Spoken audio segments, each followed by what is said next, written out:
Le bal itinérant, c'est un projet qui amène la danse au cœur de la vie des gens. On se pose sur des places de village et on invite tout le monde à se retrouver et à danser ensemble.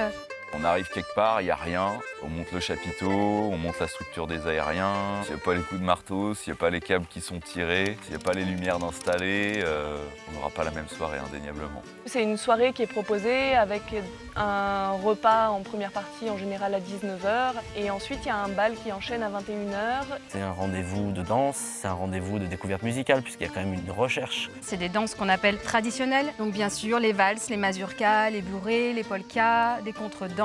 Et même dans les musiques américaines, aujourd'hui on propose justement le swing, mais on propose aussi la musique traditionnelle des Appalaches. C'est juste plus de rêves, plus d'imaginaire, plus de couleurs. C'est juste plus généreux en fait. Les meneurs et les meneuses avancent. 1, 2, 3, stop. Le petit moment clé du cercle circassien. On se retourne sur notre gauche et tourne.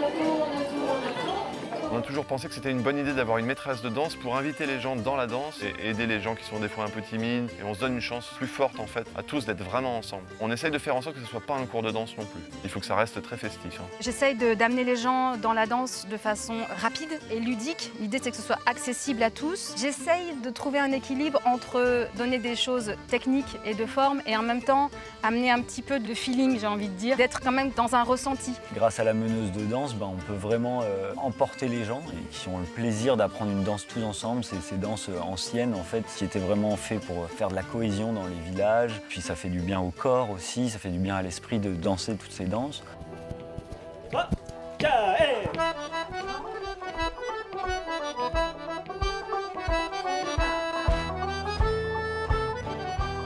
J'aime beaucoup cette manière de proposer de la musique et de la danse dans des endroits qui finalement n'en bénéficient pas beaucoup. Et là, on va vraiment jouer dans des endroits très ruraux. C'est quelque chose qui a beaucoup de sens. En campagne, quand il y a une soirée, les gens y vont. Ça fait toute la différence. On a les habitants du coin qui viennent et des touristes aussi et des fans du bal itinérant qui suivent toute la tournée. Et du coup, ça fait un très beau mélange sur les soirées.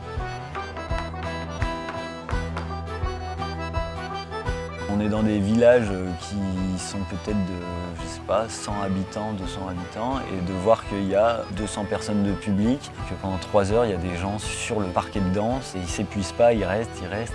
Je crois que ça répond vraiment à un besoin de partager des choses authentiques et de partager du plaisir. Et pour moi, la danse, elle permet cette connexion à la fois intime et simple. Ils arrivent dans notre univers, et tout d'un coup, ils en profitent, ils partagent, et hop, ça s'arrête. Ils rentrent chez eux, et le temps s'est arrêté en quelque sorte. À notre époque, ça fait du bien. C'est une pratique artistique qui redonne du lien entre les gens et c'est vraiment chapeau, quoi. C'est joli.